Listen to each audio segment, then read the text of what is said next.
Alhamdulillahirabbil alamin. Prof. Syafiq, pagi ini kita ditautkan oleh salah seorang ketua pimpinan pusat Muhammadiyah. Beliau adalah Prof. Syafiq Abdul Mukni. Assalamualaikum warahmatullahi wabarakatuh, Prof. Syafiq. Waalaikumsalam warahmatullahi wabarakatuh. Alhamdulillah. Ya, izinkan saya untuk menyampaikan CV singkat beliau ya, karena bila saya baca seluruhnya mungkin tidak selesai dalam 2 hari ini CV-nya. Saya izin share sebentar untuk CV beliau. Apakah sudah kelihatan? Sudah tampak? Sudah, Bu Dokter. Ya.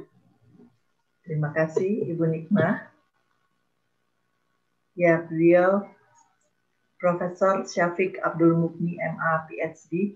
Beliau pernah menjadi Ketua PWM periode 2005 sampai 2010, dilahirkan di Lamongan tanggal 15 Juni, dan menamatkan pendidikan dasar di FI Muhammadiyah Lamongan dan MA 6 tahun di Pesantren Persis Bangil. S1 diselesaikan di AIN Surabaya, kemudian melanjutkan pendidikan di UCLA Amerika Serikat untuk meraih gelar S2 dan S3-nya. Pernah bekerja sebagai Dekan Fakultas Adab IAIN Surabaya dan pernah menjabat sebagai Rektor Universitas Muhammadiyah Sidoarjo tahun 2001 sampai 2006. Saat ini beliau menjabat sebagai Ketua Pimpinan Pusat Muhammadiyah periode 2015 sampai sekarang. Profesor Syafiq Abdul Mukni, alamat rumahnya di Jalan Sudirman 3 nomor 1 Taman Jenggala Sidoarjo, Jawa Timur. Jabatan fungsional sebagai Guru Besar Fakultas Adab Bidang Sejarah Kebudayaan Islam UIN Sunan Ampel. Ya, ini riwayat pendidikan beliau. S1 DRS-nya di IAIN Sunan Ampel dan Surabaya, dan di Islamic Studies di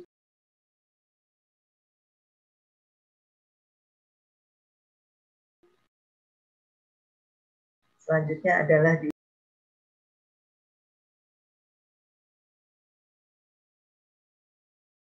Universitas of California di LA, Los Angeles, Amerika. Dan PhD-nya diselesaikan, S3-nya di sana. Oh, ini adalah salah satu foto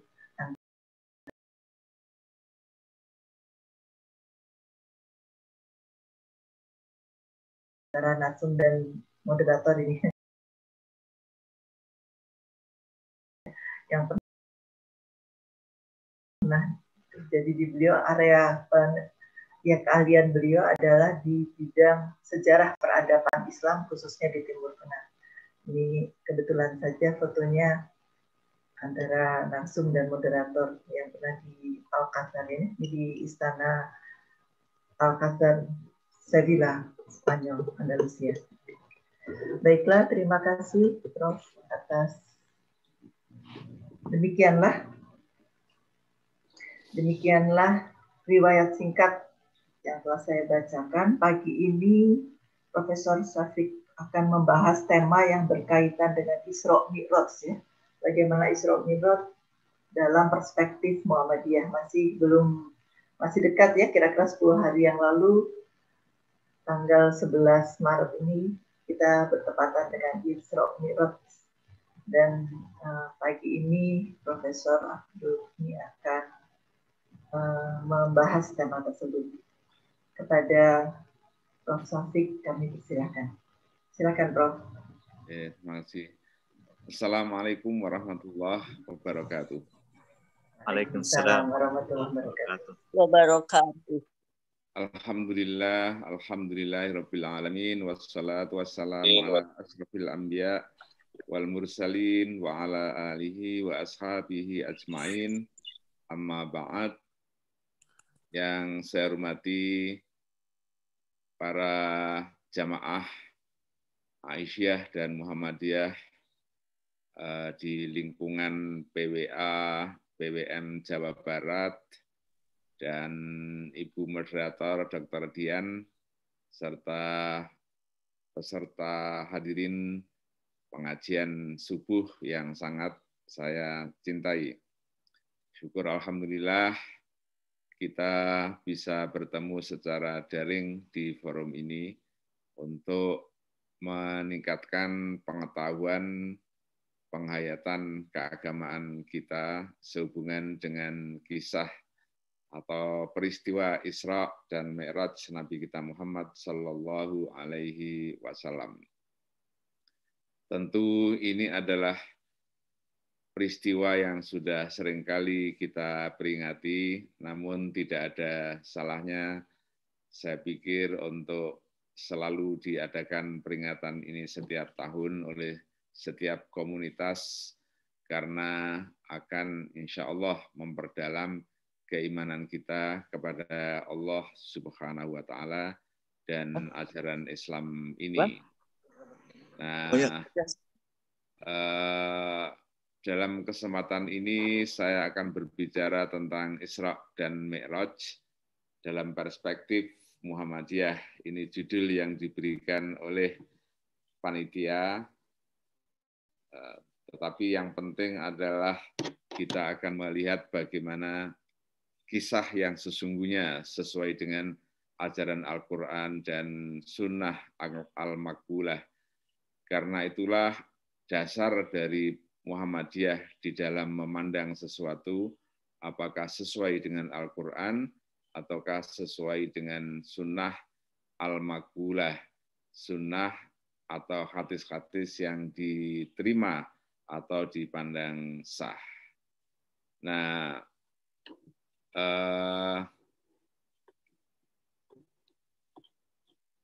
ya. Kemudian saya akan izin share, Prof. Kenapa? Saya akan share screen untuk materinya. Ya, silakan.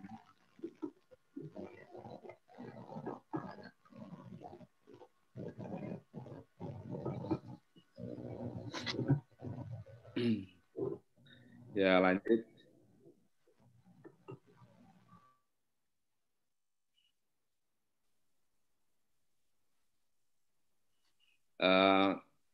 Kita mengenal Isra, ialah perjalanan Nabi kita Muhammad SAW dari Masjid Haram atau Al-Masjidil Haram ke Al-Masjidil Aqsa. Satu perjalanan yang cukup jauh dan kita telah memahami bahwa sesungguhnya Al-Masjidil Haram itu intinya adalah Ka'bah yang berada di tengah-tengah masjid itu sekarang. Kita melihat di dalam sejarah bahwa kiblat itu adalah Ka'bah itu adalah kiblat kedua yang dibangun oleh Nabi Ibrahim alaihi salatu wassalam. Jadi kisahnya ada di dalam Al-Quran bagaimana Nabi Ibrahim dan putranya Ismail di dalam membangun Ka'bah, dan itulah sesungguhnya inti dari Al-Masjidil Haram. Nah, kemudian perjalanan ke Masjidil Aqsa yang menjadi kiblat kedua dibangun oleh Nabi Sulaiman. Ada beberapa pendapat sesungguhnya, ada yang mengatakan bahwa Al-Masjidil Aqsa itu dibangun oleh Nabi Yakub, ada yang menyatakan dibangun oleh Nabi Musa, ada yang menyatakan dibangun oleh Nabi Sulaiman. Tetapi yang sangat populer adalah dibangun oleh Nabi Sulaiman. Tentu ketika dibangun itu belum bernama Masjid Al-Aqsa seperti sekarang, tetapi sebuah bangunan yang digunakan untuk beribadah. Nabi Sulaiman adalah satu di antara 25 nabi di dalam Islam, sehingga kalau kita menyebut agama Nabi Sulaiman, itu sesungguhnya adalah agama Islam itu sendiri. Jadi bukan agama yang di luar Islam. Demikian juga seandainya kita menyebut Nabi Isa itu adalah satu di antara nabi-nabi Islam, sehingga agama yang dibawa sesungguhnya adalah agama Islam juga. Ini menurut keterangan dari Al-Qur'anul Karim. Nah, karena ada penyimpangan di dalam proses sejarah, mungkin kemudian menjadi agama Yahudi, kemudian menjadi agama Kristen, tetapi aslinya sesungguhnya adalah agama Islam. Lanjut. Nah, jadi tadi kita sebut sebagai kiblat pertama karena Nabi kita sholat menghadap ke Al-Aqsa, tapi kemudian diperintahkan oleh Allah untuk berpindah menghadap ke Masjidil Haram, dan ini terjadi ketika sudah berada di Madinah, yakni setelah hijrah kira-kira 3 tahun. Nah, di dalam kisah Isra Mi'raj kita mendengar atau mendapatkan cerita bahwa Nabi Muhammad SAW itu naik dari langit pertama sampai dengan langit ke-7. Di sanalah beliau bertemu dengan Nabi Adam, kemudian naik lagi bertemu dengan Nabi Isa, Nabi Yusuf, Idris, Harun, Musa, dan kemudian Ibrahim alaihi salatu wassalam pada langit ke-7. Dan di sanalah Nabi mendapatkan perintah untuk melaksanakan sholat yang ujungnya adalah sebanyak 5 kali di dalam sehari semalam. Nah, di dalam hadis-hadis Nabi, kita juga mendapatkan kisah Nabi bahwa beliau mendapatkan godaan untuk minum khamar, kemudian mendapatkan panggilan dari setan, lalu mendapatkan godaan dari seorang wanita di sana. Kemudian Nabi kita juga melihat surga dan neraka, diperlihatkan semuanya oleh Allah Subhanahu wa taala di dalam Mi'raj itu. Nah, timbullah sebuah pertanyaan, apakah sesungguhnya Isra Mi'raj itu sebuah mukjizat? Kita lihat dulu mukjizat itu apa. Di dalam bahasa Arab, menurut sebagian dari teolog kita atau ulama kita, bahwa mukjizat itu adalah amrun khariqun lil adah, yaitu suatu perkara yang luar biasa atau satu peristiwa atau kemampuan yang luar biasa. Yujzihillah ala aidi al-anbiya. Nah, bahasa tulisan Arabnya agak repot ini. Yang dijalankan oleh Allah Subhanahu wa taala di tangan para nabi wal mursalin dan para utusan. Wahia tuqarranu birisalatihim, dan mukjizat itu disertai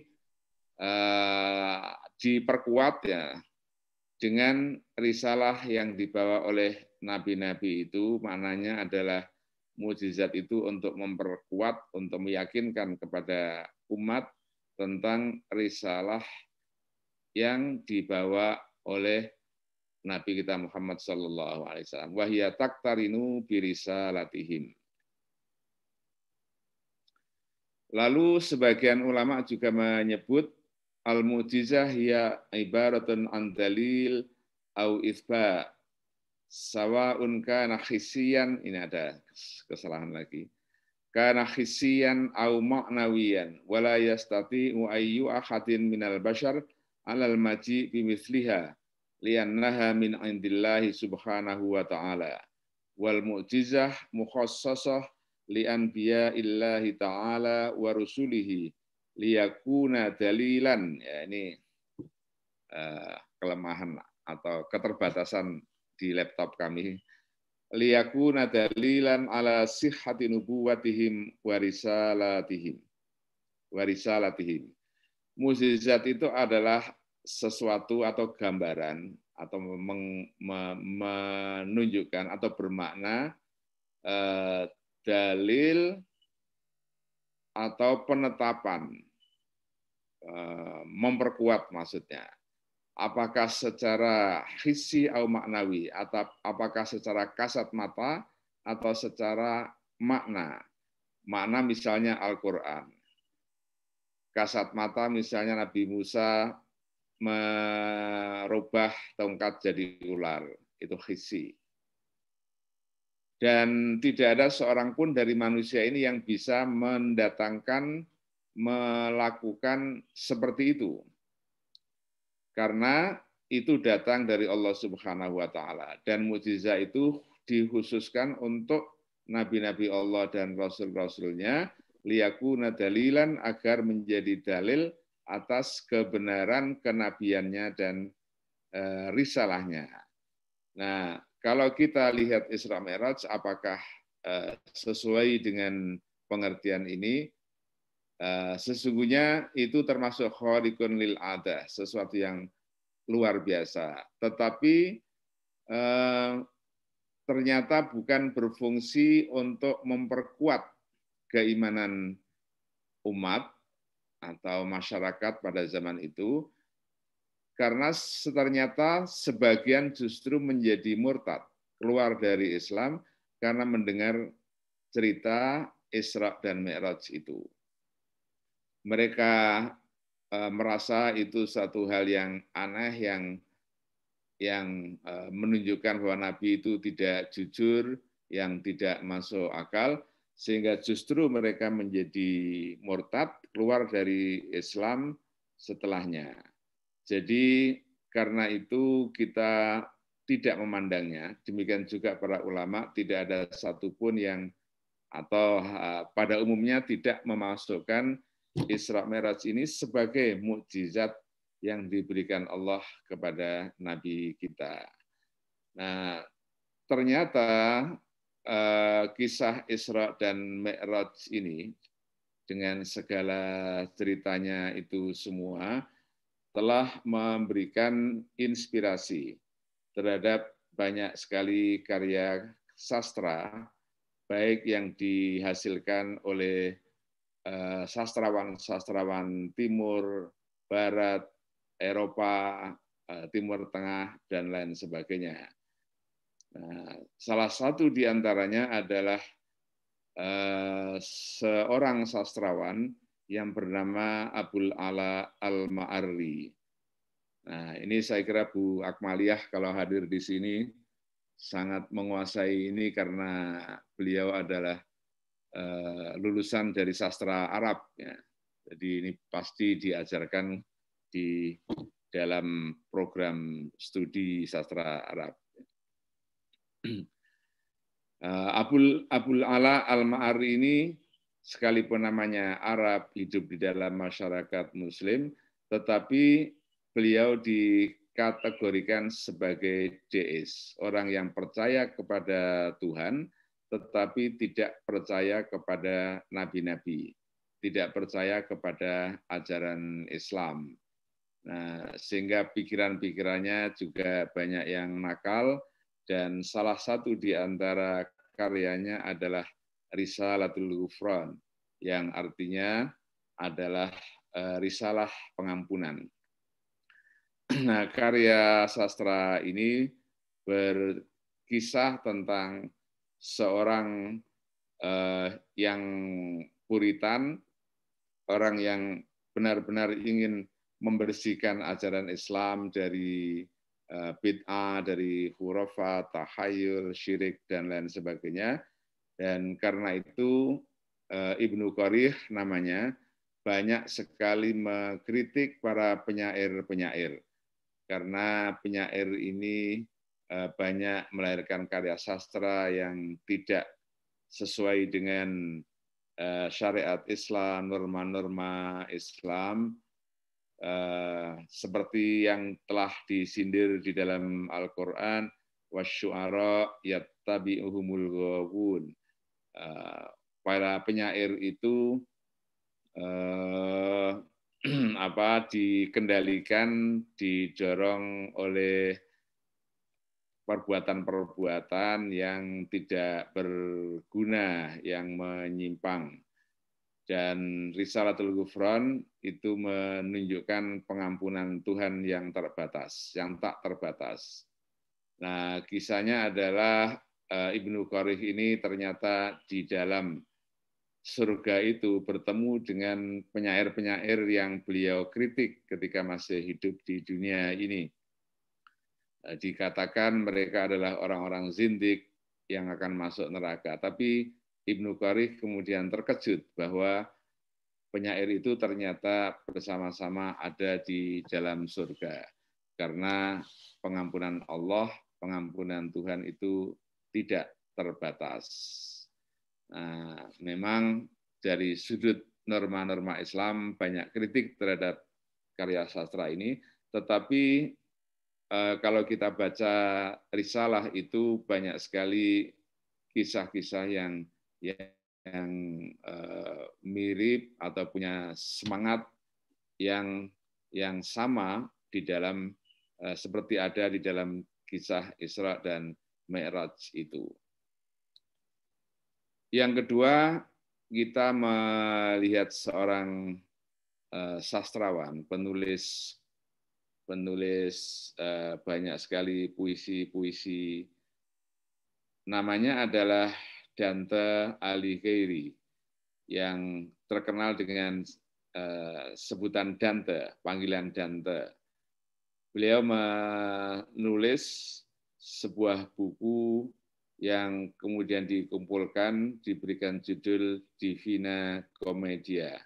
Ini di dalam bahasa Itali dan sudah banyak sekali diterjemahkan ke berbagai bahasa.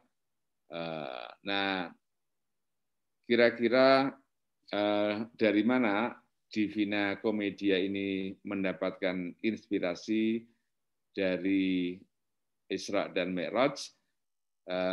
Adalah wajar kalau kita lihat pada masa beliau hidup, pasti banyak sekali mendengarkan berita atau cerita tentang perang salib antara orang-orang Kristen di Eropa dan orang-orang Muslim yang berperang di dalam memperebutkan kota Yerusalem atau Baitul Maqdis.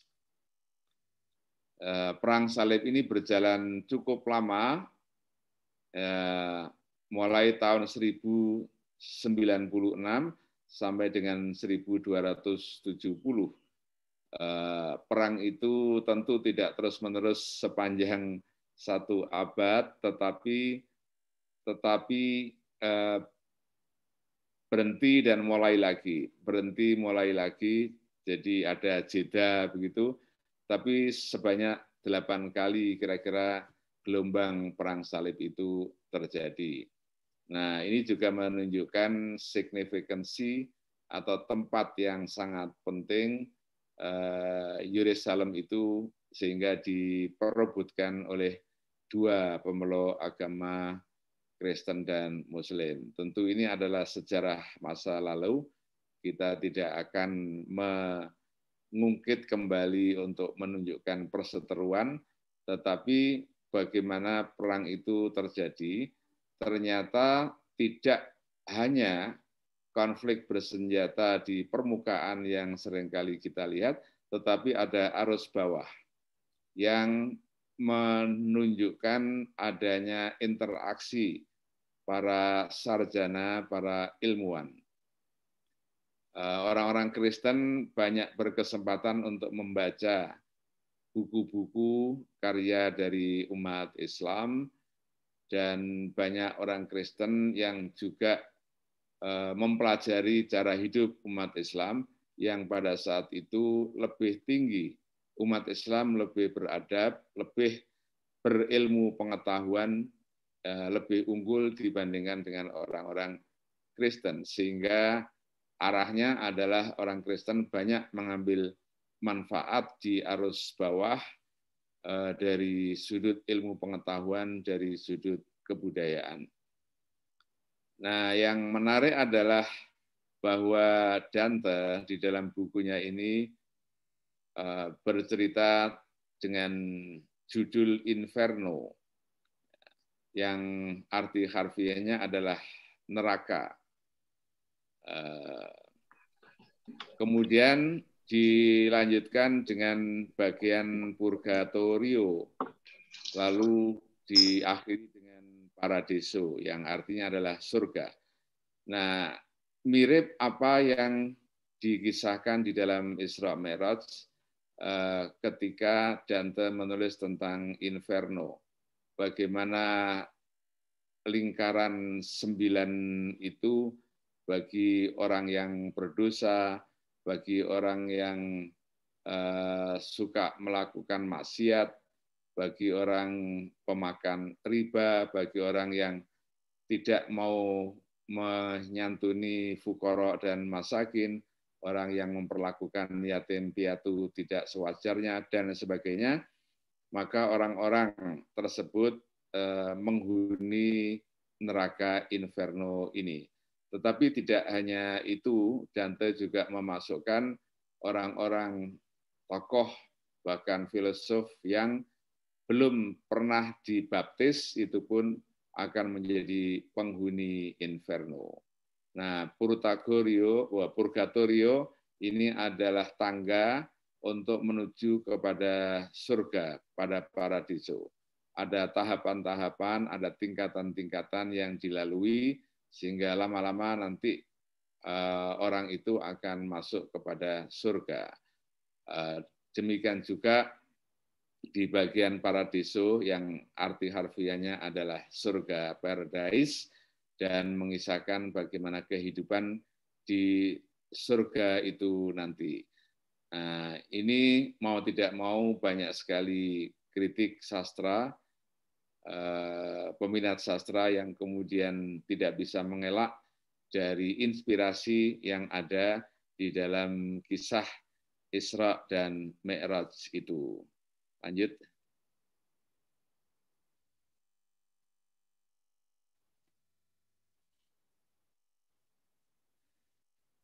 Nah, peserta sekalian, sesungguhnya kalau kita mencoba untuk menarik makna ini, kita melihat Isra dan Mi'raj itu sebagai theological testing,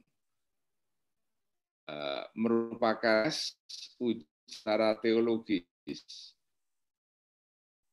untuk melihat apakah orang-orang yang waktu itu sudah menjadi Muslim percaya betul-betul ataukah tidak.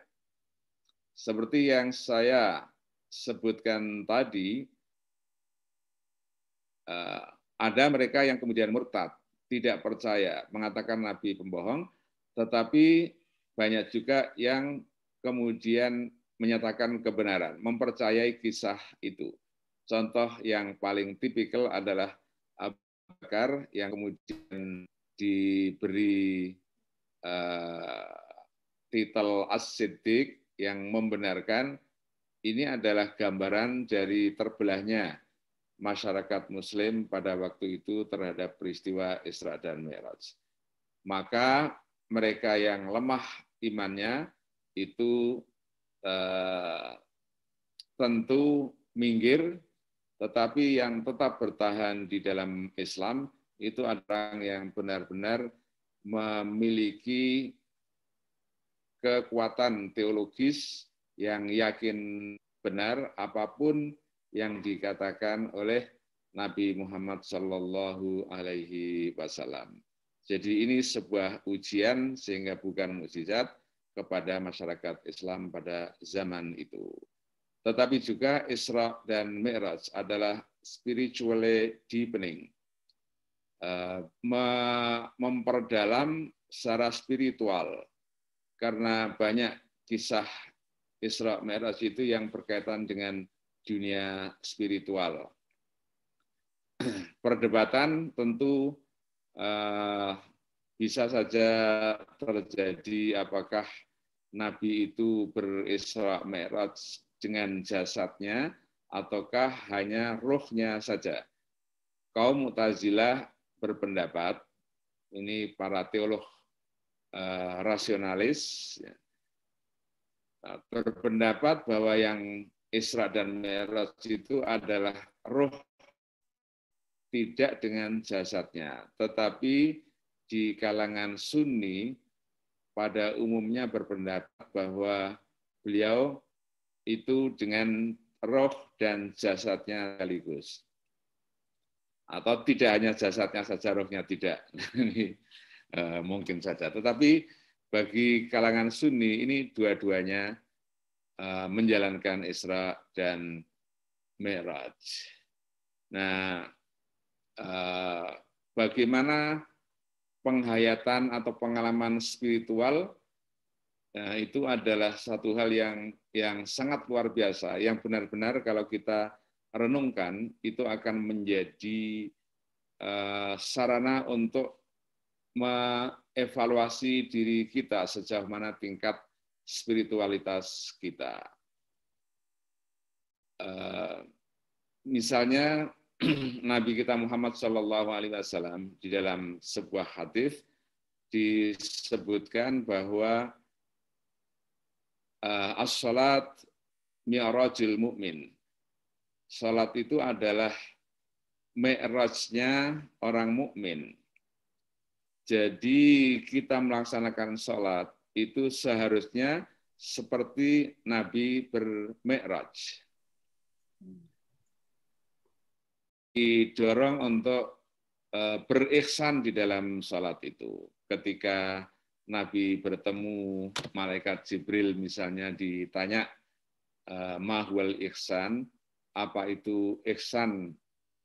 Nabi menjawab anta abudullah karena katara fa illam takun tara fa innahu yaraka. Salat dengan ihsan itu adalah kita benar-benar khusyuk, seolah-olah kita melihat Allah. Dan jika engkau tidak melihat Allah, yakinlah bahwa sesungguhnya Allah melihat engkau.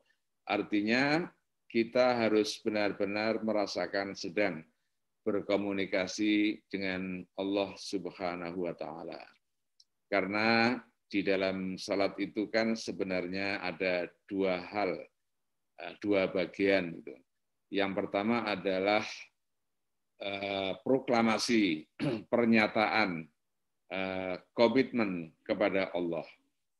Kita bertasbih, bertahmid, kita bertakbir, kita bertekad untuk menunjukkan kesetiaan kita kepada Allah Subhanahu wa Ta'ala. Allah Maha Besar, Maha Terpuji, dan lain sebagainya. Itu semuanya adalah statement, pernyataan, proklamasi kita terhadap Allah Subhanahu wa Ta'ala. Karena itu tidak ada jalan lain kecuali ya kita berkomunikasi betul, kita rasakan sebagai momen yang secara spiritual memberikan dampak yang cukup kuat. Nah, bagian lain dari salat itu adalah doa. Semuanya doa-doa kita panjatkan kepada Allah Subhanahu wa Ta'ala, dan tentu ketika berdoa benar-benar merasakan bahwa kita menghadapkan diri kita di hadapan Allah Subhanahu wa Ta'ala.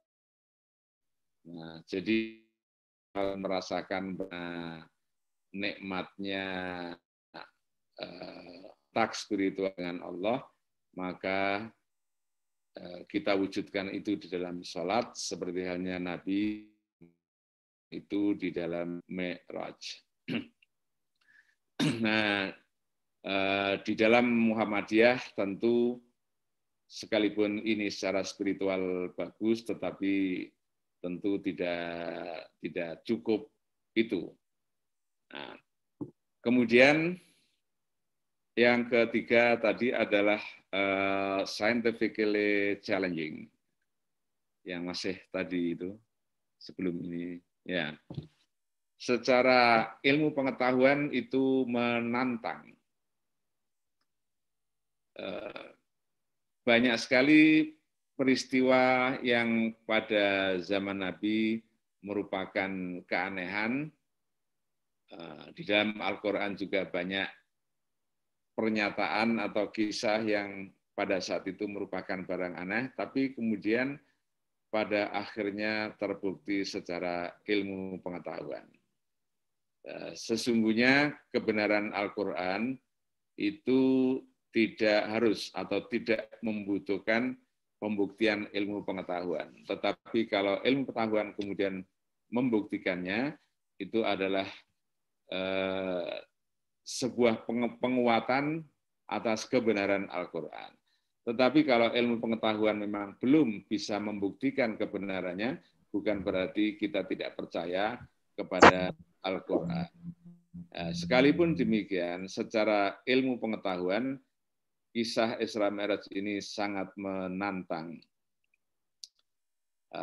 Bagaimana perjalanan dari Makkah ke Yerusalem dalam sekian waktu yang sangat singkat itu tentu mendorong manusia untuk mencari bagaimana perjalanan itu bisa terjadi.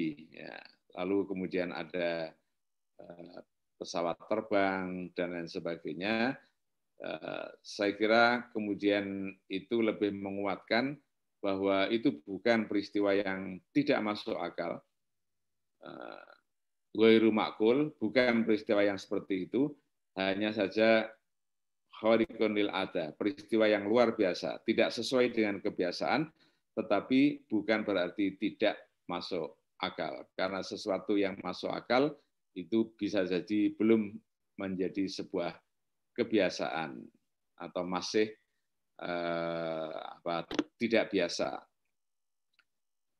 Banyak kisah misalnya tentang UFO, Unidentified Flying Objects, benda yang terbang yang belum teridentifikasi. Cerita seringkali kita dengar, kesaksian mata dari beberapa orang juga kita dengar, tapi belum ada seorang ilmuwan pun yang berhasil untuk mengungkap rahasia itu. Apakah ini merupakan sebuah bukti bahwa Allah sesungguhnya menciptakan makhluk hidup di bumi ini dan juga di luar angkasa, seperti halnya manusia. Yusabbihu lahu man fis samawati wa man fil ard, bertasbih kepada Allah lah orang-orang yang ada di bumi dan orang-orang yang berada di langit, as-samawat. Menunjukkan bahwa ada makhluk hidup di sana, apakah mereka orang yang atau the alien, orang asing, orang aneh yang menengok bumi dengan piring terbang itu.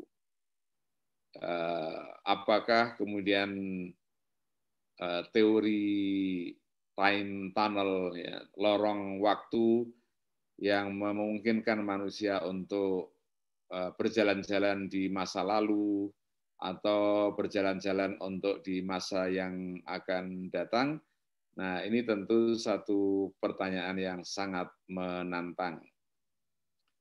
Nah, apakah teori bahwa sesungguhnya ada alamus syahadah atau alamul ghaibi wa alamus syahadah, alam gaib dan alam syahadah yang bisa disaksikan, dan Allah itu menjadi zat yang alimul ghaibi wasyahadah, yang mengetahui segala yang gaib dan yang bisa di sensor oleh indera kita. Nah, ini sampai di mana batasnya, ini juga masih sesuatu yang misterius. Apa yang ada di dalam sistem dunia kita dan apa yang ada di luar di sana, yang bisa jadi itu tidak bisa terjangkau oleh ilmu pengetahuan. Karena ilmu pengetahuan itu kan bergerak dari ujian-ujian dari eksperimen-eksperimen dari penelitian-penelitian, apa yang dilihat, apa yang diraba, apa yang didengarkan. Tetapi kalau yang tidak bisa dijangkau dengan sensor kita, maka itu ilmu pengetahuan tidak akan bisa menjangkaunya. Nah, ini Allah sudah mengisyaratkan di dalam Al-Qur'an Karim, wa ma utitum minal ilmi illa qalila, tidak aku berikan kepada kamu semua ilmu melainkan hanya sedikit saja. Nah, inilah sekitar makna dari Isra dan Mi'raj itu. Lanjut.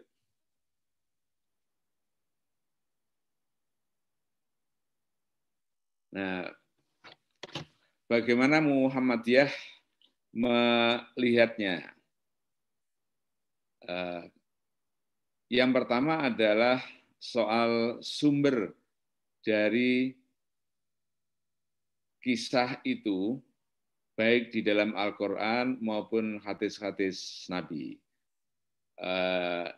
Di dalam Al-Quran jelas, di surat Al-Isra itu menyebutkannya, Subhanalladzi asra bi 'abdihi lailan minal masjidil haram ilal masjidil aqsa alladzi barakna haulahu linuriyahu min ayatina innahu huwas samiul basir. Itu tentang Isra dan jelas itu ada di dalam Al-Quran. Tidak mungkin Muhammadiyah mengingkari itu. Nah, yang kedua adalah cerita itu ada di dalam hadis-hadis Nabi. Sebagaimana disebutkan di dalam manhaj tarjih, bahwa yang kita gunakan itu adalah hadis-hadis yang sahih atau hasan, dikategorikan dalam hadis-hadis al-ahadits al-maqbulah atau as-sunnah al-maqbulah, hadis yang diterima. Kalau sanadnya kuat maka diterima, kalau tidak ya harus ditolak. Nah, sebagian dari kisah ini disebutkan dalam hadis sahih, tetapi sebagian kisahnya itu ada di dalam hadis-hadis dhaif. Contoh di antara yang diriwayatkan oleh hadis yang lemah itu adalah godaan-godaan yang diterima oleh Nabi, bagaimana nanti orang pemakan riba di neraka, bagaimana keadaan orang yang suka berkhutbah, berceramah, tapi tidak menjalankan apa yang diucapkan itu ada di dalam kategori hadis-hadis yang tidak sahih. Karena itu tidak bisa dipercaya sebagai hujah. Sekalipun cerita-cerita itu sudah beredar di masyarakat dan bahkan menginspirasi novel yang saya sebutkan tadi, Divina Commedia, tetapi penglihatan para ulama tentang hadis ini memang sebagian dari kisah-kisah itu ada yang dhaif. Penentuan sahih dan dhaif itu adalah secara ilmiah dengan metodologi sejarah, tentu juga jangkauannya bersifat ilmiah, dan ilmiah itu bersifat nisbi, dan nisbi itu tidak qat'i, tidak kategorikal gitu, tetapi kita hanya bisa mengatakan bahwa sumber dari cerita itu tidak bisa dipercaya. Nah, apakah terjadi apa tidak itu wallahu alam, tapi sepanjang jangkauan ilmu pengetahuan kita di dalam studi hadis itu menyatakan bahwa memang sebagian-sebagiannya adalah hadis-hadis dhaif. Nah, bagaimana tentang merayakannya? Muhammadiyah tidak mempersoalkan merayakan Isra Mi'raj asal tidak ada penyimpangan di dalam pelaksanaannya, dan tujuannya adalah baik untuk menstudi, untuk menghayati peristiwa itu. Dan ini juga terjadi pada peringatan-peringatan yang lain, tidak hanya khusus Isra dan Mi'raj. Kemudian Muhammadiyah juga melihat bahwa sekalipun peristiwa ini mengandung makna spiritual yang cukup jelas, tetapi manusia Muslim tidak seyogianya bercukup diri atau merasa cukup dirinya dengan kenikmatan atau pengalaman spiritual itu. Muhammad Iqbal, salah seorang filosof pada abad modern, penggagas lahirnya negara Pakistan, seorang sastrawan, pemikir yang ulung, menulis sebuah buku yang berasal dari ceramah-ceramahnya. Judulnya adalah The Reconstruction of Religious Thought in Islam. Rekonstruksi pemikiran keagamaan di dalam Islam. Nah, salah satu yang ditulis oleh Iqbal adalah seorang sufi dari India yang namanya adalah Abdul Quddus. Ini seorang sufi. Iqbal menulis bahwa Abdul Quddus ini setelah mempelajari kisah Isra dan Mi'raj, lalu mengatakan bahwa seandainya saya mengalami seperti Nabi, saya akan minta untuk tetap di sana dan tidak akan kembali ke dunia lagi. Karena Mi'rajnya sudah merupakan tahapan spiritual yang tinggi, sehingga dia bisa menikmati dan tidak akan mau kembali ke dunia ini. Tetapi Iqbal kemudian menyatakan bahwa sesungguhnya bukan itu tugas seorang Muslim, dan Nabi juga tidak keberatan untuk kembali ke bumi, karena memang tugas untuk mencerahkan umat, berjuang untuk memajukan kehidupan ini, berjuang untuk melaksanakan tugas sebagai khalifatun fil ardi, sehingga harus banyak berbuat untuk masyarakat, untuk umat kita ini, dan tidak boleh hanya semata-mata menikmati tingkat spiritualitas atau situasi spiritualitas yang sekalipun menyenangkan. Nah, ini saya kira perspektif Muhammadiyah di dalam melihat kisah ini. Terima kasih, mudah-mudahan bermanfaat. Assalamualaikum warahmatullahi wabarakatuh. Assalamualaikum warahmatullahi wabarakatuh. Ya, terima kasih sekali Prof. Syafiq atas paparannya. Ini buat saya satu ilmu yang luar biasa ya. Ini tantangan keilmuan kita adalah sulit untuk menjangkaunya ya Prof. Dan itu pun Allah sudah mengisyaratkan kepada kita ya bahwa kita tuh hanya akan diberi ilmu itu sedikit saja. Masya Allah. Ya memang apa yang keilmuan yang ada di kita ini biasanya kemampuan untuk sains ini hanya harus melihat dulu, mencoba dulu baru itu terbuktikan. Masya Allah, ini sebuah ilmu yang sangat tinggi dan sangat buat saya adalah suatu pencerahan ya. Isra dan Mi'raj itu kita temuin setiap tahun, dan apakah sudah kita renungkan gitu ya untuk pendalamannya. Baik Bapak Ibu, bila ada yang ingin berdiskusi, kita masih punya waktu untuk berdiskusi ya Prof. Masih boleh Prof. Baik, ini silakan ditulis dalam. Oh, ini ada suara Bu Atika ini. Bu Atika ini masih dirawat ini Prof di rumah sakit. Masya Allah. Ya. Assalamualaikum Pak Syafiq. Assalamualaikum dan semua. Waalaikumsalam. Waalaikumsalam. Saya mengikuti ini dari Ranjam Rumah Sakit Islam. Iya, Masya Allah. Seminggu yang lalu di Ahad pagi ini saya terkena serangan stroke sebelah kiri.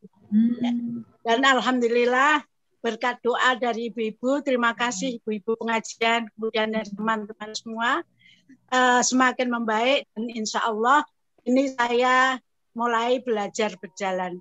Saya terima kasih sekali atas semua doa-doa dan saya masih tetap memerlukan doa. Dan yang saya pelajari dari penyakit saya ini adalah satu, bahwa Allah itu memberikan nikmat kepada kita, nikmat iman, nikmat Islam, nikmat sehat, nikmat merdeka. Nah ini saya merasa bahwa nikmat sehat itu yang tidak saya rawat. Sehingga saya senantiasa beristighfar kepada Allah sebelum saya berdoa untuk memohon kesembuhan. Itu aja mungkin yang bisa saya sampaikan. Terima kasih sekali lagi dan saya tetap bisa mengikuti pengajian-pengajian ini dari Ranjang Rumah Sakit. Terima kasih. Terima kasih Dokter Atika. Masya Allah. Iya, siapa kalau Dokter Atika. Semoga Allah segera menyehatkan dokter dan bisa kembali sehat seperti sedia kala. Masya Allah. Ini luar biasa ya, Prof. Pagi ya, kegiatan subuh mengaji ini memang ya sebagai ajang silaturahmi, ajang juga doa-doa kita kepada sahabat-sahabat kita yang memang sedang diuji sakit, Prof. Juga pagi ini ada yang meninggal dunia ya, Prof. Ada Bapak Wirsan Hasan, pendiri IPM. Beliau adalah salah satu cucu Kiai Ahmad Dahlan yang meninggal dunia di Rumah Sakit PKU Muhammadiyah. Dan insya Allah dimakamkan besok pada zuhur di Karanganjen, Yogyakarta. Ya ini nanti pada akhir sesi kita mohon doanya untuk kita sama-sama berdoa untuk sahabat-sahabat yang memang sedang diuji sakit dan juga yang sudah meninggalkan kita bersama. Baik, mungkin kita masuk ke sesi diskusi yang lain. Mungkin masih ada pertanyaan ataupun ada yang akan langsung mengangkat tangan dan bertatap langsung. Ada dari Bu Fenty, Bu Dokter. Baiklah, Ibu. Ya, kepada Ibu Fenty. Mau langsung menyampaikan, Ibu Fenty, silahkan.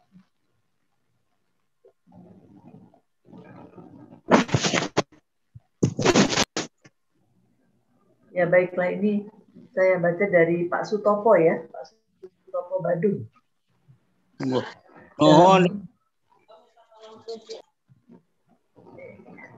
Ya, baiklah, saya akan membacakan yang ada di chat, kira-kira dari Pak Sutopo Bandung.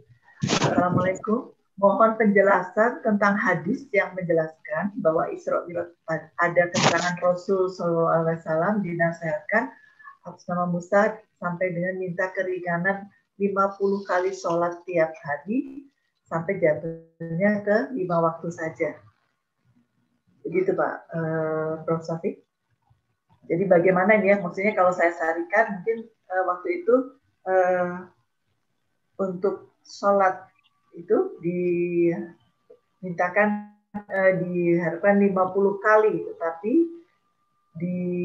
minta korting gitu ya, minta korting untuk bisa sampai 5 waktu saja. Bagaimana ini ceritanya begitu kira-kira? Ya, itu ada di dalam hadis sahih.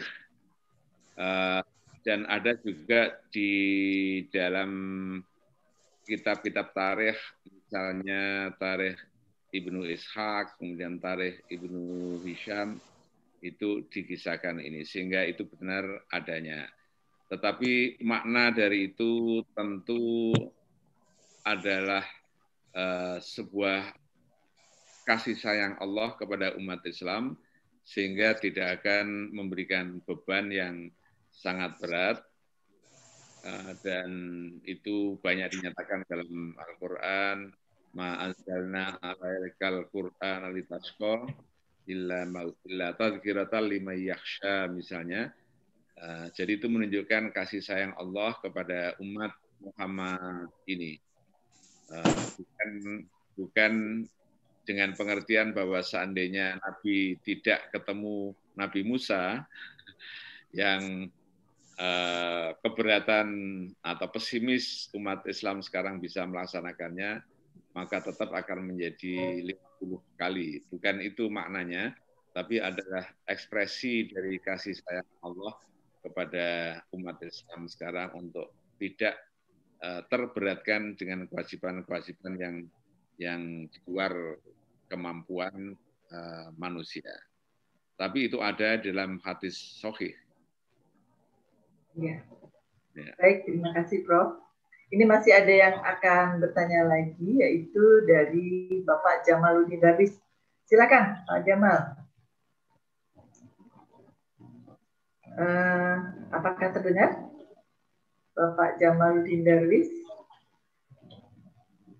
Ya, ini beliau bersama-sama nih sudah dari kemarin menunggu ini, Prof. Assalamualaikum warahmatullahi wabarakatuh. Yes. Waalaikumsalam. Ya, Bapak. Terima kasih waktunya. Kami mohon penjelasan Pak Prof. Syafiq. Itu kaitannya dengan surat Al-Mudathir. Itu ada berbunyi masalakakum fisakor lam nakum minal musholin. Ada yang berpendapat bahwa ketika Rasulullah sampai diperlihatkan surga dan neraka, Rasulullah mendengar dialog antara surga dan neraka. Orang surga bertanya kepada orang neraka, masalakakum fisakor, apa yang menjadikan kamu masuk ke neraka sakor? Jawaban orang neraka, lam nakum minal musholin. Aku adalah orang-orang yang dulu ketika hidup tidak pernah sholat. Nah, itu menginspirasi Rasulullah untuk memerintahkan, menuntunkan kepada umatnya, kira-kira begini, saya tidak ingin umatku masuk neraka. Nanti umatku akan saya suruh melaksanakan sholat dan ketika masuk neraka. Jadi getaran hati Rasulullah itu terdengar oleh Allah. Kemudian sudah kalau begitu saya wajibkan gitu. Allah, saya wajibkan agar umatmu tidak masuk neraka. Apa pandangan seperti ini dibenarkan, Prof? Terima kasih atas penjelasannya. Matur nuwun. Assalamualaikum. Waalaikumsalam. Ada dua tahap. Pertama adalah apa itu benar terjadi di dalam kisah Isra Mi'raj. Kita melihat itu tidak ada di dalam kisah hadis sahih. Ya. Tahap yang kedua adalah tahap pengambilan makna, pelajaran atau hikmah apa yang bisa diambil, kemudian kita mencoba menghubungannya dengan ayat-ayat Al-Quran, maka saya kira itu adalah sesuatu yang baik. Ya. Semangatnya tetap kita pegang, tetap kita pegang, tetapi tidak dengan pengertian bahwa karena semua kisah sedetil itu ada di dalam kisah Isra dan Mi'raj. Ya. Saya kira dua tahap itu yang perlu menjadi pegangan kita. Saya kira itu, Prof. Ya, Jamal. Ya, terima kasih sekali perhatiannya, matur nuwun sangat. Ya, jazakallah. Ini ya, kangen lama tidak ketemu ini. Iya, ini. Iya, silaturahminya di sini, Prof. Ya, terima kasih sekali. Terima kasih.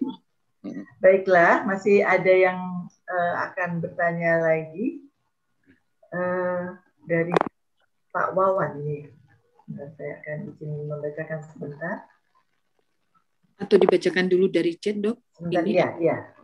Ada dari Pak Wawan ya, Bu Nikma. Itu Bu Nikma? Ya, ada juga dari Bu Yuli. Enggak. Ibu Yuli.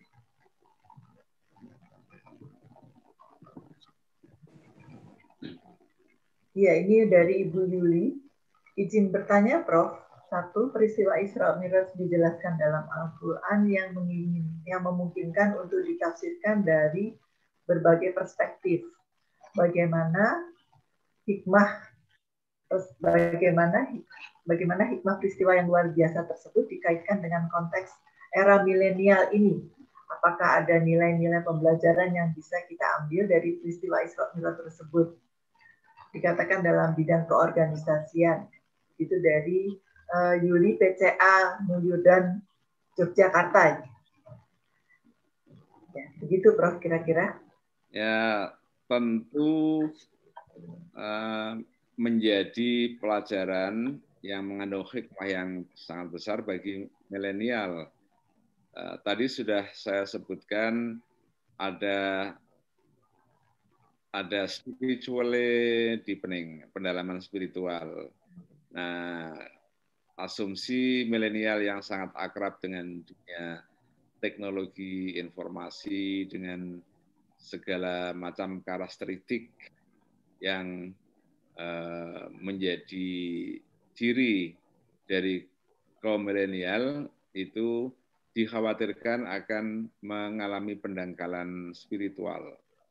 Karena itu ini harus tetap kita jaga supaya kaum muda ini memiliki tingkat spiritualitas yang tinggi, yang mendalam, yang tentu bersumber dari ajaran Al-Quran dan As-Sunnah. Kemudian yang kedua tentu scientifically challenging, menantang secara ilmu pengetahuan. Keakraban dengan dunia ilmu pengetahuan dan teknologi itu tentu menjadikan mereka lebih gampang terekspos dengan inovasi-inovasi baru, penemuan-penemuan baru. Maka tentu kalau tidak didasari dengan tingkat spiritualitas yang kokoh, maka pengetahuan dan teknologi mereka itu bukan menjadikan mereka malah beriman, tetapi bisa menjauhkan mereka dari iman. Karena Nabi kita mengingatkan, may yazdad ilman walam yazdad hudan lam yazdad minallahi illa bu'dan.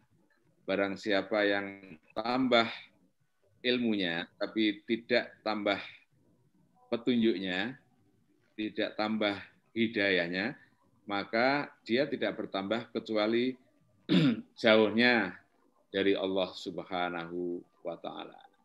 Ini pesan yang sangat penting bagi kaum milenial. Ya, baik. Terima kasih, Prof. Ini masih ada dua, Prof, yang akan bertanya, yang mengangkat tangan. Ini dari Bapak Suparjo Kresna. Masih berkenan, Prof?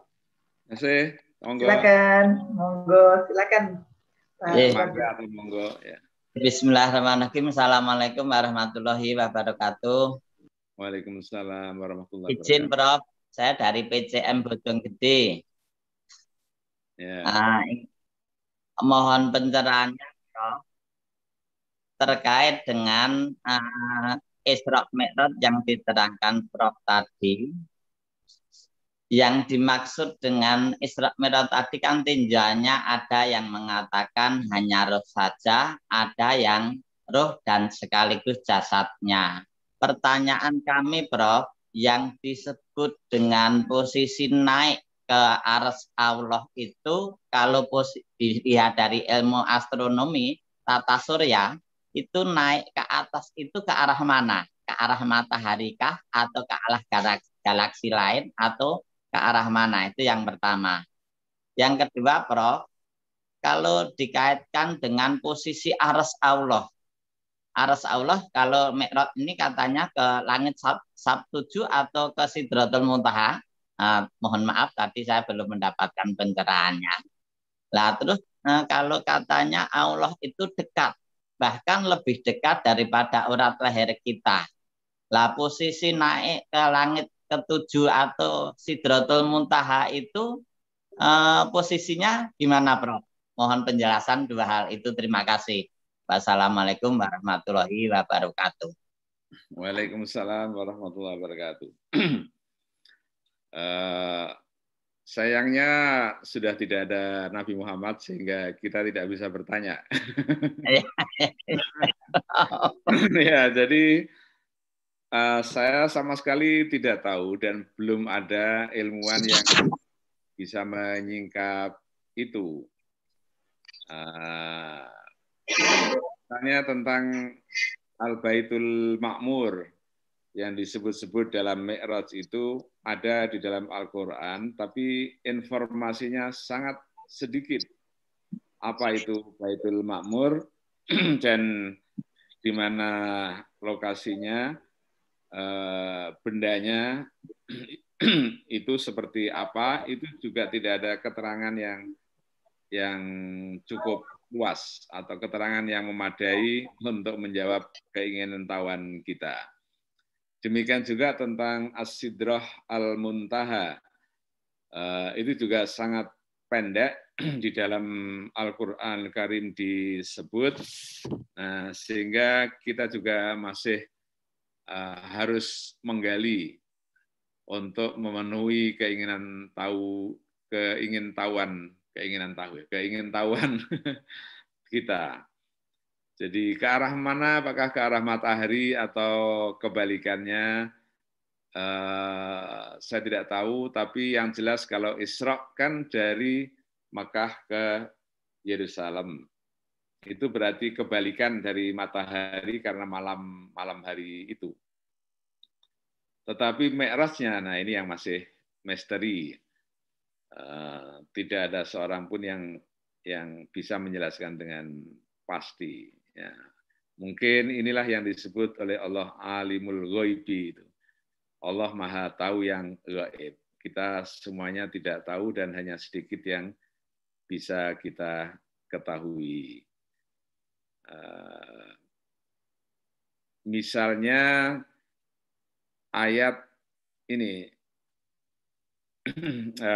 qaba qausaini au adna, yang dekatnya itu seperti dua panah, panah yang melengkung itu dijajar dua. Nah itu kedekatannya dengan Nabi, fa'auha ila abdihi ma auha, dan kemudian memberikan wahyu kepada hambanya apa yang dia wahyukan. Itu ada di dalam surat An-Najm. Ayat-ayatnya sangat puitik. Pokoknya indah, ini bahasanya sangat indah sekali. Siapa yang sesungguhnya dekatnya dengan Nabi itu sedekat itu, kausaini au adna. Ada sebagian ahli tafsir yang mengatakan itu adalah Allah. Tapi tetap Nabi tidak bisa melihat Allah, gitu. Hanya dekat saja. Dalam ayat lain dikatakan wa nahnu aqrabu ilaihi min hablil warid, dan kami itu bahkan lebih dekat kepada manusia dibandingkan dengan hablil warid, urat darah, namanya urat nadi itu. Urat nadi itu artinya sangat dekat sekali. Apakah di dalam surat An-Najm itu yang dimaksud Allah ataukah malaikat Jibril? Nah, ini ada dua pendapat di kalangan ulama. Sebagian mengatakan yang itu adalah Allah, tapi sebagian lagi mengatakan itu adalah Jibril, yang bertugas untuk memberikan wahyu kepada Nabi Muhammad Shallallahu Alaihi Wasallam. Jadi singkatnya, saya tidak banyak tahu tentang itu. Sangat misterius memang ya, Prof, ya ini ya. Ya. Betul-betul satu yang menjadi tantangan pemikiran. Ini ada lagi, Prof, ada kita memang masih, ya semoga Prof berkenan ini. Ada Prof, ini ada satu lagi Ustadz kami nih, yaitu Bapak Dadang Syarifuddin. Nah, ini beliau mungkin mengenal Prof ini. Ini adalah, ini adalah idola kami ini, Prof. Ya, silakan Pak Dadang Syarifuddin. Termasuk ulama tarjih. Nah, iya ini handalan kami nih, Prof. Silakan, monggo. Terima kasih Bu Ustaz Dokter. Dadang Sarifudin. Assalamualaikum Prof. Sapik. Waalaikumsalam, Dadang. Ya, tadi disebut-sebut terkait hadis ya. Saya sepakat itu bahwa ya sifatnya nisbi. Dikatakan sahih dan dhaif itu tergantung kriteria dan parameter siapa yang dipakai. Gitu. Nah, berkenaan dengan hadis tadi yang disebut dhaif itu sangat dimungkinkan atau dimungkinkan peristiwanya benar, tapi karena tadi melalui periwayatan orang yang berdasarkan kriteria dan parameter tertentu itu tidak bisa dipercaya. Nah, di Muhammadiyah ini ya khususnya di Manhaj itu kan ada 3 pendekatan. Setelah Bayani ada Burhani dan Irfani. Apa mungkin sekalipun dari sisi sanad hadis itu sebut saja kita hukum sebagai dhaif, tidak bisa dipercaya, tetapi dengan pendekatan Burhani sebut saja ada relevansinya. Demikian pula hanya sebaliknya, ketika ada hadis yang dinyatakan sahih berdasarkan sanadnya, tetapi kemudian secara Burhani sulit untuk dipahami, sehingga kemudian pemaknaannya harus ditakwil ke makna lain. Kira-kira kalau seperti itu gimana, Prof? Satu itu. Kemudian yang kedua, balik komentar ke Pak Suparjo, itu Prof yang menerangkan Isra Mi'raj lebih ini malah kader Prof juga dari Jawa Timur, yang kemarin juga sempat ceramah di kita, Mas Agus Pur. Ya. Jadi berdasarkan penjelasan dia, Prof Agus, ya Mi'raj itu kenapa pada malam hari, salah satunya kalau Mi'raj itu pada siang hari, maka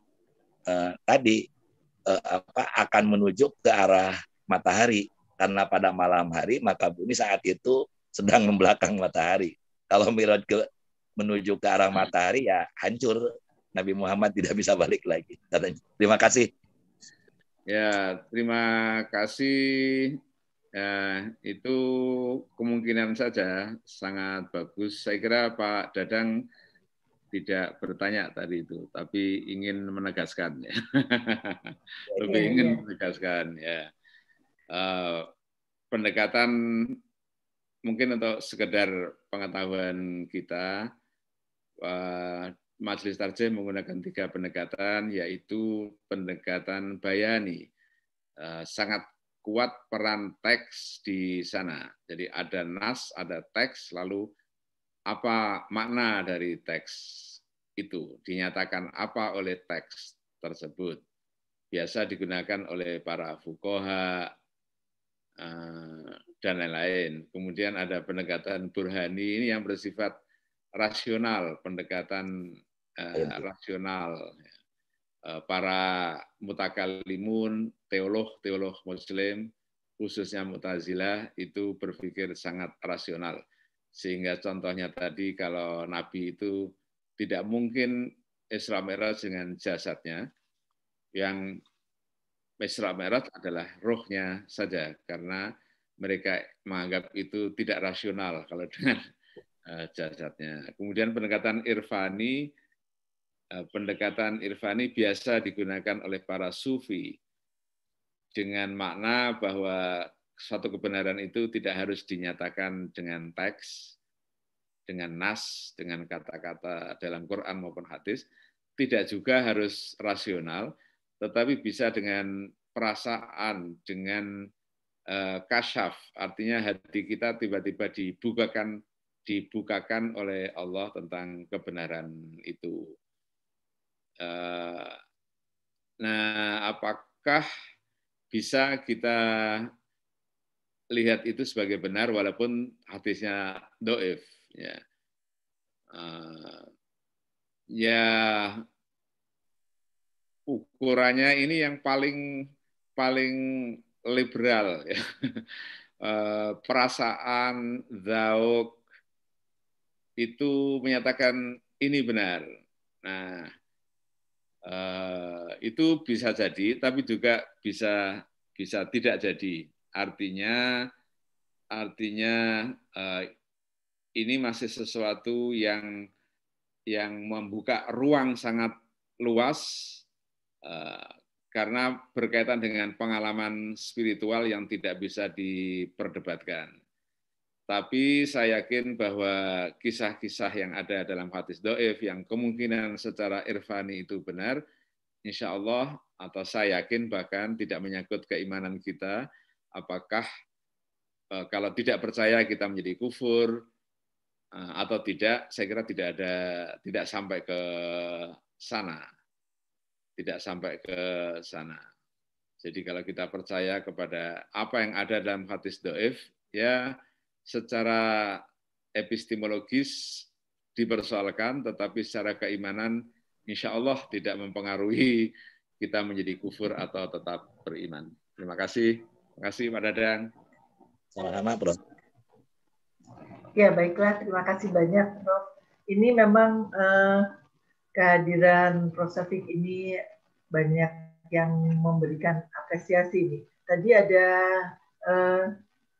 Prof. Mahmud mungkin yang akan menyampaikan sesuatu, Prof. Silakan, Prof. Mahmud. Assalamualaikum. Assalamualaikum warahmatullahi wabarakatuh. Waalaikumsalam. Wah, Pak Mahmud, gimana kabarnya? Iya, terima kasih Prof. Syafiq Mugni. Udah lama nggak jumpa. Iya. Itu yang mengartikan linuriyahu min ayatina itu dari Subhanalladzi asra bi 'abdihi lailan minal masjidil haram ilal masjidil aqsal ladzi barokna hawalahu linuriyahu min ayatina. Itu barokna itu ada sebagian tentu di luar Muhammadiyah yang mengartikan barokna itu digambarkan seperti kuda begitu ya. Tulisan-tulisan orang-orang yang non muslim tentunya itu sarjana barat itu mencibir tentang gambaran buruk itu. Nah ini mohon penjelasan dan pencerahannya, Prof. Terima kasih. Assalamualaikum. Waalaikumsalam. Buruk itu ada di dalam hadis-hadis dan hadisnya termasuk sahih.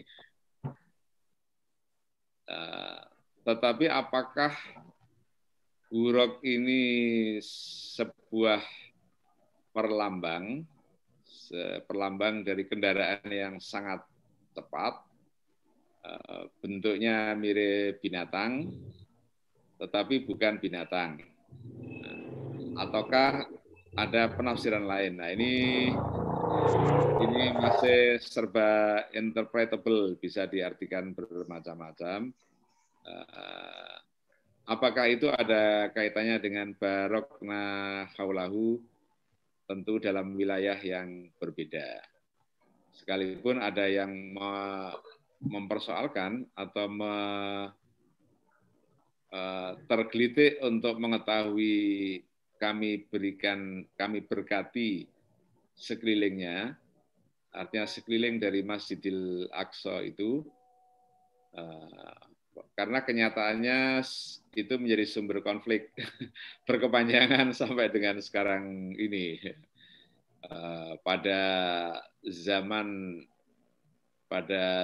Romawi itu dihancurkan berkali-kali, kemudian terbakar juga, lalu menjadikan perang antara Muslim dan Kristen menjadi sekarang bukan Kristen dan Islam lagi, tetapi menjadi sumber konflik antara Israel dan negara-negara Arab, bahkan bagi umat Islam yang lain. Nah, ini lalu berpikir apa makna sesungguhnya barokna haulahu.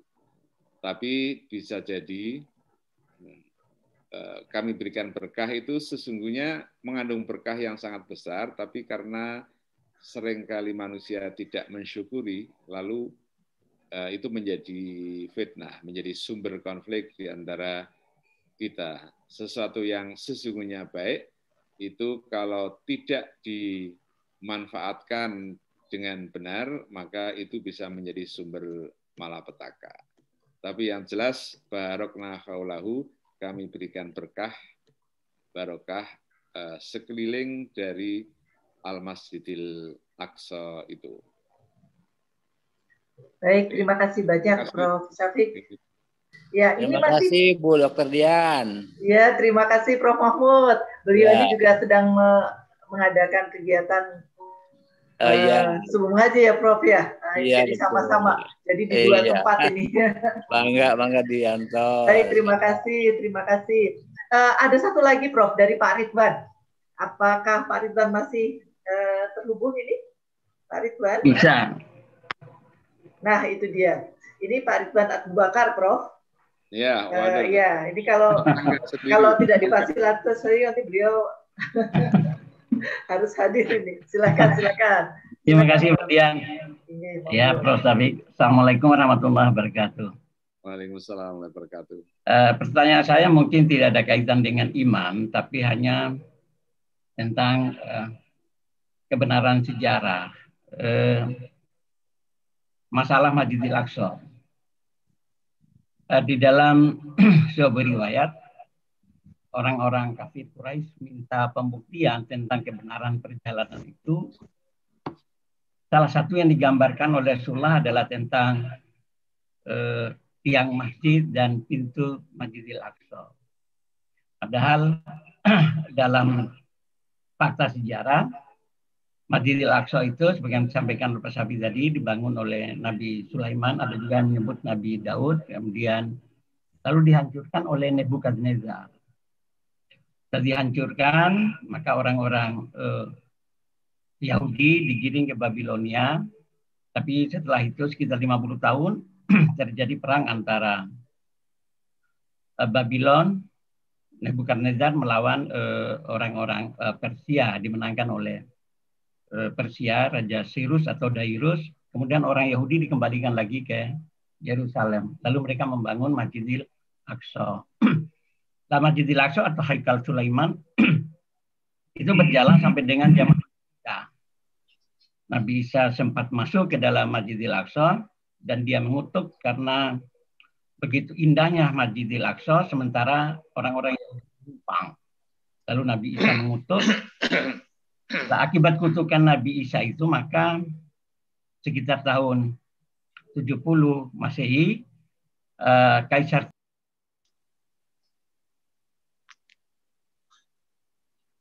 suaranya hilang.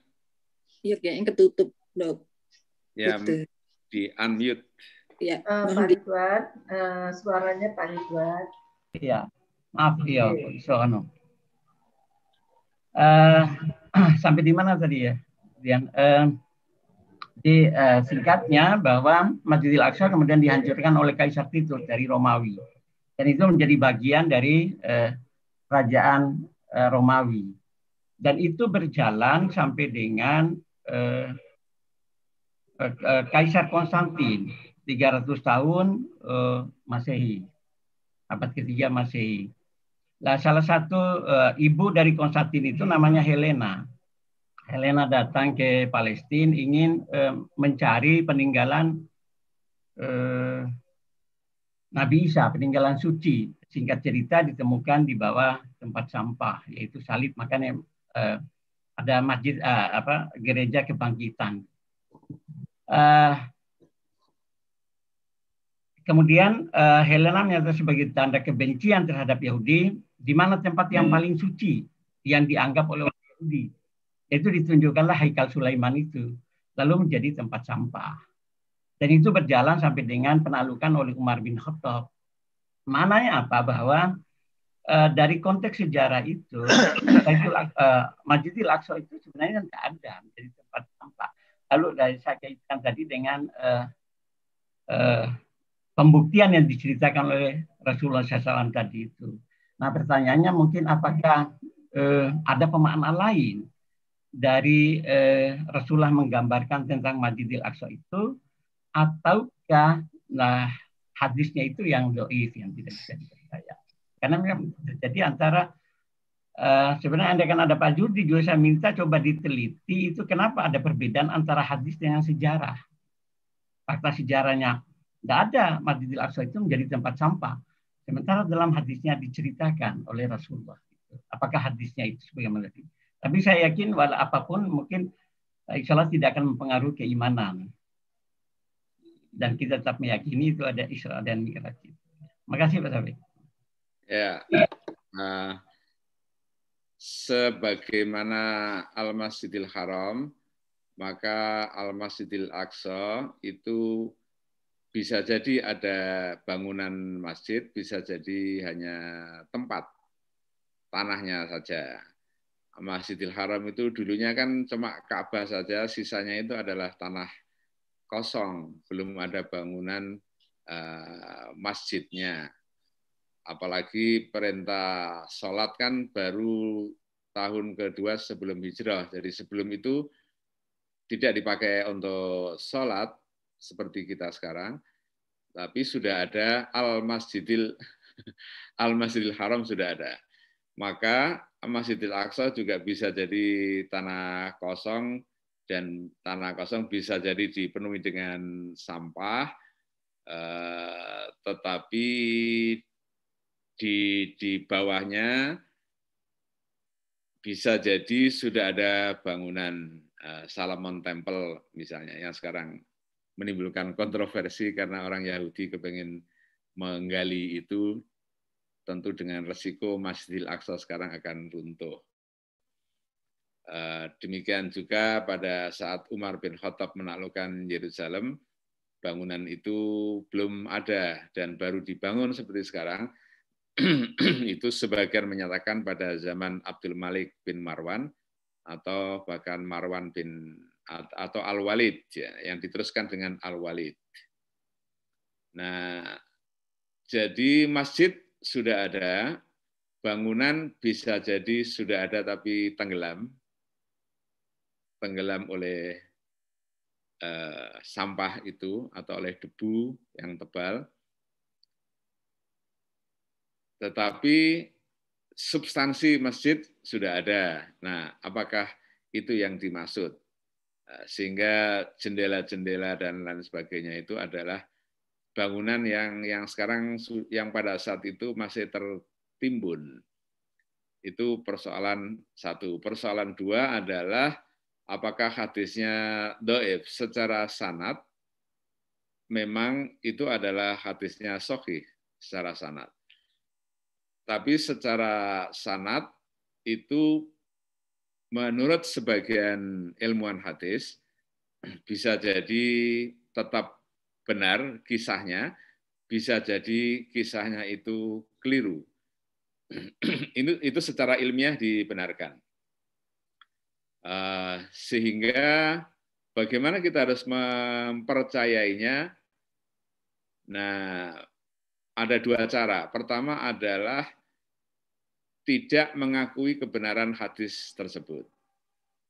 Bahwa periwayatannya itu tidak benar, kisahnya juga tidak benar dalam arti bukan dari Nabi, tapi itu adalah tambahan-tambahan, kisah tambahan-tambahan.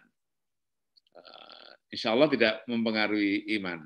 Yang kedua adalah bisa jadi kita tetap percaya bahwa hadis itu benar dari Nabi, dengan makna yang saya sebutkan tadi, itu bangunan yang tertutup tapi Nabi bisa melihat.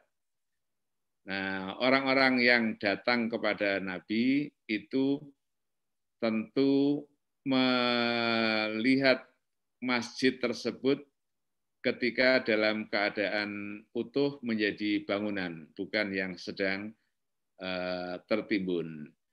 Nah, itu adalah cara kedua. Mungkin masih ada cara ketiga, bahwa sejarah yang dibuat oleh manusia itu tidak benar.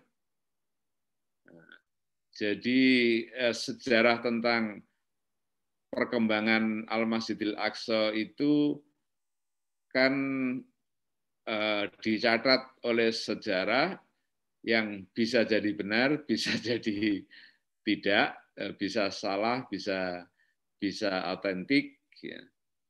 Ya, itu adalah ilmu manusia juga untuk mengetahui kronologi itu semua. Nah, sehingga kita tetap membenarkan kisah Nabi yang melihat pintu, melihat tiang dari Al-Masjidil Aqsa. Jadi banyak cara dan insya Allah tetap percaya kepada kejadiannya, sekalipun secara detail ada yang meragukan, ada yang masih meyakini, dan lain sebagainya. Terima kasih. Baik, terima kasih sekali Prof. Syafiq, Bapak Ridwan. Ini memang materi ini sungguh suatu yang sangat membuka ya, membuka kita bahwa sebesar itulah, seberapakah kita ini ya, betapa kecilnya kita sehingga begitu sulit gitu ya untuk menggali yang sebetulnya penggambaran atau pembentangan kekayaan apa kebesaran Allah Subhanahu wa taala. Terima kasih Prof. Syafiq. Ini kalau kita lanjutkan mungkin bisa sampai seminggu nggak selesai-selesai di Prof diskusi ini. Jadi bagaimana kalau ya kita akhiri diskusi ini Prof, dan kami sangat bersyukur sekali banyak sekali pemikiran dan wawasan yang kita dapatkan pagi ini sehingga bisa membuka secara keilmuan dan menambah kekuatan iman kita. Masya Allah, terima kasih sekali Prof. Syafiq atas paparannya, atas ilmunya yang telah disampaikan pagi. Terima kasih. Tapi Prof, ini memang kebetulan ini ini bersyukur sekali Prof. Ini ada di sini di kamera kita ada Nenek Yayah Masridah.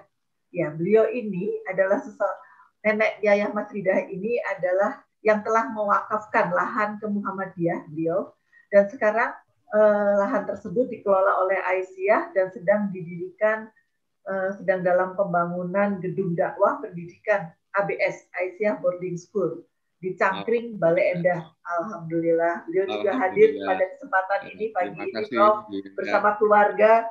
Silakan, ini ada Bu Nani atau siapa yang mungkin ingin menyampaikan sepatah kata? Bu Yaya? Itu Bu Nani, Bu Sari ya.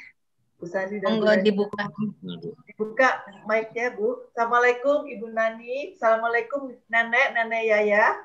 Waalaikumsalam. Tuh Mak disapa. Waalaikumsalam. Waalaikumsalam warahmatullahi wabarakatuh. Hatur nuhun Nenek sudah berkenan hadir pada Zoom meeting ini.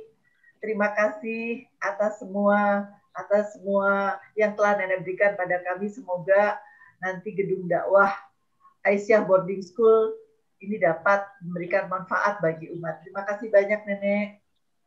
Amin. Terima kasih atas sambutan dari Aisyah untuk mewujudkan apa yang Nenek cita-citakan. Ya. Hatur nuhun. Ini satu keluarga ini Prof. Syafiq, satu keluarga yang sedang ikut pengajian pada pagi ini. Hatur nuhun pisan. Dok. Ya.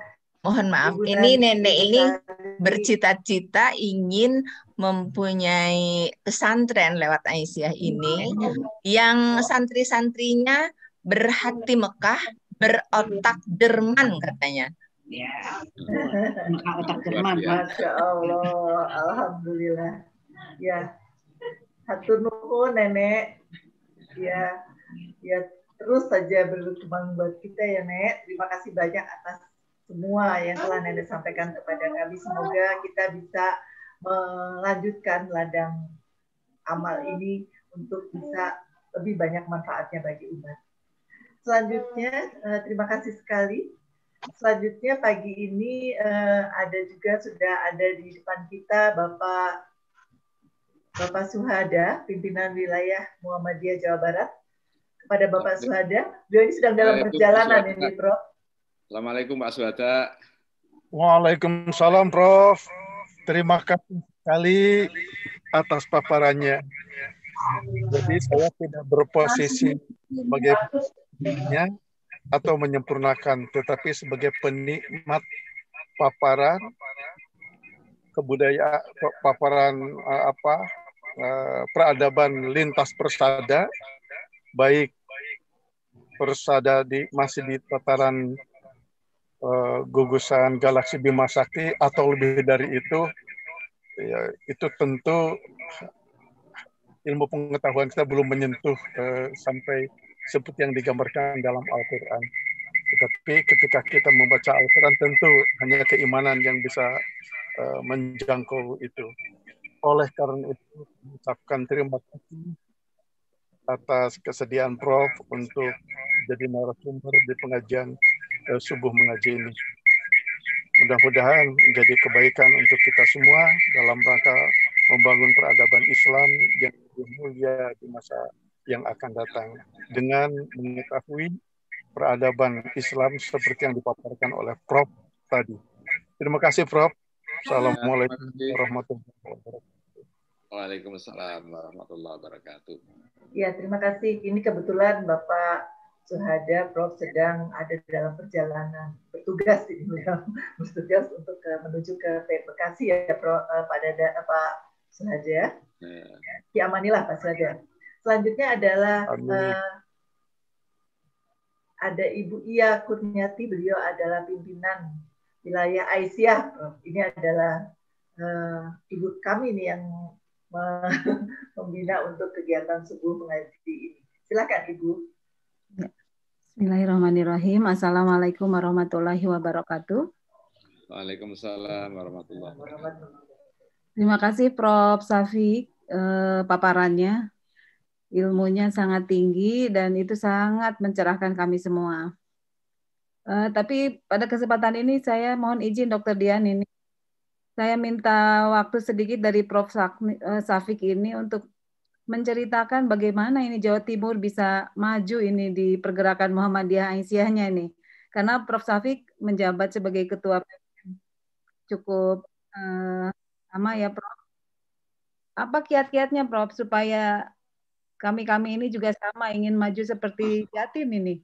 Baik amal usahanya maupun pergerakannya.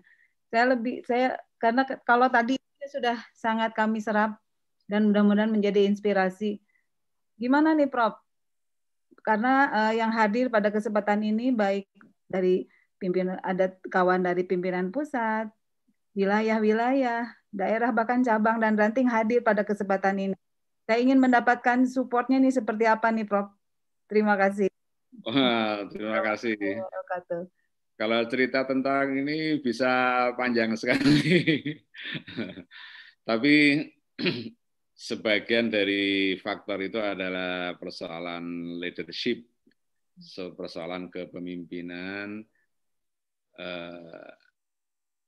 Selain karena memang situasi Jawa Timur ketika Muhammadiyah ya minoritas gitu, tapi kita bertekad untuk menjadikan minoritas yang unggul, jangan minoritas tapi juga tidak unggul. Nah ini paling tidak kita harus unggul, karena itu ada tantangan dan pemimpin harus menyadarkan tantangan ini. Dengan menyadari tantangan itu, tentu kemudian membuat leadership kita itu solid, bersatu padu, sehingga gerakannya bisa lebih lancar, lebih bersemangat lagi, dan tidak ada kendala yang tidak perlu. Bukan tidak ada sama sekali, tapi kita berusaha untuk menghilangkan kendala atau persoalan yang tidak perlu. Nah, tentu soliditas kepemimpinan itu tidak hanya pada wilayah, tapi juga harus ada pada daerah, pada seluruh amal usaha. Sehingga kalau misalnya di Jawa Timur itu ada keputusan PWM yang menyatakan ABC, itu tidak ada satu daerah pun yang menolak, tidak ada satu amal usaha pun yang menolak, karena mereka memberikan trust, kepercayaan kepada pimpinan tertinggi di wilayah itu. Nah, itu yang saya rasakan.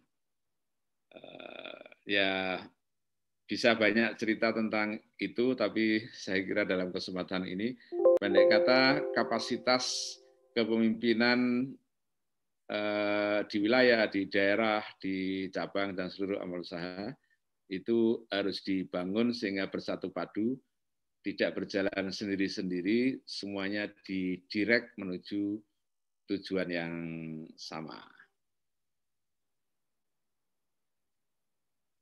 Terima kasih banyak. Ya, intinya itu. Ya. Mungkin Dr. Dian, nanti Prof. Syafiq ada 1-2 materi lagi bagaimana membangun wilayah, daerah, dan cabang ini. Baik Bu, ini kayaknya harus dilanjutkan ini Prof. Permohonan ini Prof. Terima kasih Prof. Ya. Insya Allah, insya Allah. Ya, hatur nuhun pisan Prof. Baiklah Bapak Ibu, tentunya kami masih sangat ingin ya, masih sangat senang ini bisa berdiskusi banyak dengan Prof. Syafiq Mukni, sangat senang sekali. Hanya waktu jualah yang akan memisahkan kita. Bapak Ibu yang dirahmati Allah, dengan mengucap puji dan syukur, dengan tidak mengurangi hormat dan ya dengan tidak mengurangi hormat dan permohonan maaf kami, saya akan mengakhiri sesi pagi ini dengan ucapan hamdalah, alhamdulillahirabbil alamin. Mohon maaf saya tidak bisa menyarikan semua materi pagi ini, tapi tentunya kita bisa mengambil banyak hikmah dari materi yang telah disampaikan oleh Prof. Syafiq. Dan satu lagi Prof, mungkin kita akan melanjutkan untuk membangkitkan giroh-giroh, membangkitkan semangat-semangat untuk pergerakan kita di Muhammadiyah. Bapak Ibu yang dirahmati Allah, karena tadi pada sesi akhir ada pembacaan doa, karena telah ada saudara kita yang telah wafat, mungkin kepada Bapak Ustadz Jam-Jam ya untuk bisa memimpin doa pagi ini. Apakah masih benar? Ya, masih. Baiklah. Ya. Masih monitor. Ya, Pak Jam-Jam, mohon bantuannya untuk kita mendoakan teman-teman kita yang sudah yang saat ini mendahului kita, dan juga kepada sahabat-sahabat saya yang sedang beruji sakit. Ya. Pada Pak Jam-Jam kami persilahkan. Beliau ini juga sedang perjalanan ini Pak Jam-Jam bersama Pak Ketua ini tadi Pak Suhadan, Bapak Sekretaris PBM dan Ketua PBM ini sangat akrab ini. Atau mungkin kita sebutnya sangat solid ya. Baik, silakan Pak Jam-Jam. Ya, terima kasih Dokter. Assalamualaikum warahmatullahi wabarakatuh. Terima kasih Prof. Syafiq hadir di tengah kami memberikan pencerahan, wawasan dan pengetahuan, sehingga insya Allah mudah-mudahan nanti kami akan mengundang kembali dan tidak kapok. Untuk itu marilah kita menundukkan kepala kita sejenak, memohon kehadirat Allah Subhanahu wa taala, semoga pertemuan kita senantiasa ada dalam rahmat-Nya, senantiasa ada dalam barokah Allah Subhanahu wa taala. A'udzubillahi minasyaitonirrajim. Bismillahirrahmanirrahim. Alhamdulillahirabbil alamin, hamdan syakirin, hamdan na'amin. Hamdan yuwafi wa yukafi mazidah, ya Rabbana lakal hamdu kama yanbaghi li jalali wajhika wa adhim sultanik. Allahumma inna nas'aluka bi anna lakal hamda la ilaha illa anta astaghfiruka wa atubu ilaik. Ya Allah, ya Rahman, ya Rahim, Tuhan yang Maha Pengasih lagi Maha Penyayang. Di pagi ini kami mendapatkan berbagai nikmat-Mu, mendapatkan ilmu pencerahan, serta mendapatkan segalanya ya Rabb. Untuk itu ya Allah ya Rabb, teguhkan keyakinan kami, sehatkan jiwa raga kami, tambahkan harta kekayaan berkah buat kami, serta ya Allah ya Rabb, terimalah semua amal-amal kami. Allahumma inna nas'aluka salamatan fid din wa afiatan fil jasad wa ziyadatan fil ilmi wa barakatan fil rizqi wa taubatan qablal maut wa maghfiratan ba'dal maut. Ya Allah ya Rabb, pagi ini pula kami memohon kepadamu untuk senantiasa Kau sembuhkan saudara-saudara kami yang sekarang ada dirawat di rumah sakit, terutama Ibu Dr. Atika dan saudara-saudara kami yang mendapatkan ujian-Mu dengan sakit. Engkau yang Maha Penyembuh ya Rabb, sembuhkan mereka dengan kesembuhan yang paripurna, kesembuhan yang tidak meninggalkan rasa sakit sedikit pun. Allahumma rabban nas mudibal ba'si ishfi wa anta syafi la shifaa illa shifauka shifaan la yughadiru saqama. Ya Allah ya Rabb, saat ini juga kami mendapatkan berita kabar duka dari saudara-saudara kami. Ketua ranting di Bayongbong ada yang meninggal ya Rabb. Begitu juga sesepuh atau cucu dari Kiai Haji Ahmad Dahlan juga sudah meninggalkan kami, dan masih banyak juga saudara-saudara kami yang meninggalkan pada saat ini. Ya Allah ya Rabb, ampuni segala hilaf apa dan dosanya, rahmati dan terimalah segala amal kebaikannya, dan jadikan mereka adalah sebagai ahli surgamu. Allahumma gfirlahu warhamhu wa'afihi wa'fu anhu wa akrim nuzulahu wa wasi madkhalahu bi rahmatika ya arhamar rahimin. Allahumma rabbana atina fid dunya hasanah wa fil akhirati hasanah wa qina adzabannar. Walhamdulillahi rabbil alamin. Nasrun minallah wa fatun qarib wa basyiril mu'minin. Assalamualaikum warahmatullahi wabarakatuh. Waalaikumsalam warahmatullahi wabarakatuh. Waalaikumsalam warahmatullahi wabarakatuh. Waalaikumsalam warahmatullahi wabarakatuh. Amin ya Allah. Terima kasih sekali Pak Jam-Jam dalam memimpin doa kita bersama. Baiklah Ibu dan Bapak yang dirahmati Allah Subhanahu wa taala, pagi ini sudah menunjukkan hampir menyentuh jam 7 nih ya, jam 6.50 menit. Ya, kami mengucap puji dan syukur kita sudah ditautkan pada pagi ini. Terima kasih kepada sekali lagi kepada Prof. Syafiq Mukni atas semua paparannya, atas semua ilmu dan arahannya yang telah disampaikan pagi ini. Semoga akan menjadikan bekal buat kita semua untuk melangkah dan untuk berbuat lebih baik lagi. Pagi ini kami tutup dengan ucapan alhamdulillahirobbilalamin, dan saya mohon maaf atas semua kesalahan, atas semua khilaf yang telah saya sampaikan atau saya lakukan. Semoga semua bisa memberikan manfaat pada pagi yang baik ini. Wassalamualaikum warahmatullahi wabarakatuh. Waalaikumsalam warahmatullahi wabarakatuh. Alhamdulillah. Terima kasih banyak Prof. Ya, terima kasih Ibu. Terima kasih Bu Yaya. Terima kasih Ibu Heni. Ini sebetulnya tim subuh mengaji Ibu Nikmah. Ibu Nikmah kok belum tampak ini? Prof mungkin akan mencari Ibu Nikmah ini. Mana Bu Nikmah? Iya, tuh mana Bu Nikmah? Ya, Prof. Ya. Ini kok nggak di spotlight ini Bu Nikmah? Ya, orang karena orang Jogja yang diimpor. Ya, ini orang Jogja yang diimpor ke Bandung ini, Prof. Ya. Ini tim subuh mengaji ini ada Ibu Nikmah Zaita. Ini adalah tim IT kami nih, Prof. Tapi kok hari ini kok nggak tidak ada penampakan? Ini ada. Ada dok. Ada. Nah, ini dia. Ini Prof. Prof. Syafiq tahunya Rifai dong. Oh. Assalamualaikum. Waalaikumsalam. Ini ada Bapak Haitami. Bapak Haitami. Terima kasih Prof. Terima kasih Bu Dian. Hatur nuhun Pak Haitami. Ya, terima kasih sekali. Ini tim IT kami itu ada Bu Nikmah Zaita. Tim subuh yang lain adalah Ibu Tuti Kusmiati. Tampaknya ini belum ada.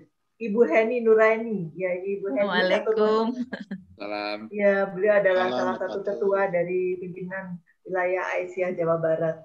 Ada juga Ibu Nin Kania. Alhamdulillah Ibu Nin. Assalamualaikum. Ya, assalamualaikum.